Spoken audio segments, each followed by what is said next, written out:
Throughout history, the snake has been one of the most feared and revered creatures on Earth. It slithers through the shadows of our myths, our religions, and our nightmares. But why? What is it about this creature that has sparked such controversy and fear across cultures? Why do so many religions warn against it? Today, we uncover the hidden truth about the snake and why it's more than just a simple reptile.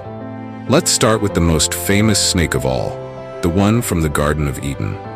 In the Bible, the serpent is depicted as a cunning trickster, the one who tempted Eve to eat the forbidden fruit, leading to humanity's fall from grace. But what if there's more to this story? What if the snake wasn't the villain, but a misunderstood messenger? Some ancient texts and alternative interpretations suggest that the serpent wasn't evil.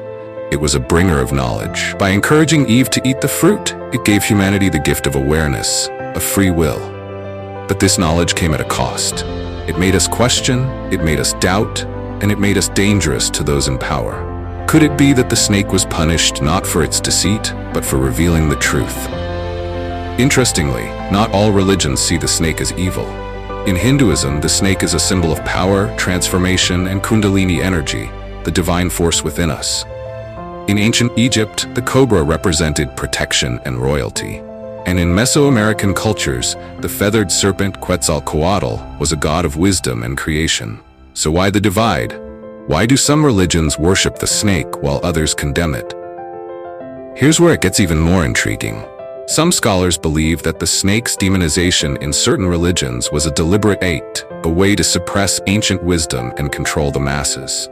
The snake, with its ability to shed its skin and be reborn, became a symbol of transformation and enlightenment. But enlightenment is dangerous to those who thrive on ignorance and fear. Could it be that the snake was vilified to keep humanity in the dark? Biologically, snakes are fascinating creatures. They represent healing, as seen in the rod of Asclepius, the symbol of medicine. Yet, they also represent danger and death. This duality makes them powerful symbols in both religion and psychology. And then there's the snake's most mysterious trait, its ability to shed its skin. This act of renewal has made it a symbol of immortality and resurrection. But what if this isn't just a metaphor? What if the snake holds the key to a deeper, hidden truth about life, death, and the afterlife? Some esoteric traditions believe that the snake is a guardian of sacred knowledge, a creature that exists between worlds, guiding those who dare to seek the truth. Could it be that the snake is not just an animal, but a spiritual entity? A being that has been misunderstood, feared, and even worshipped for millennia? And if so, what does it want? What does it want from us? Is it here to guide us, to test us, or to warn us?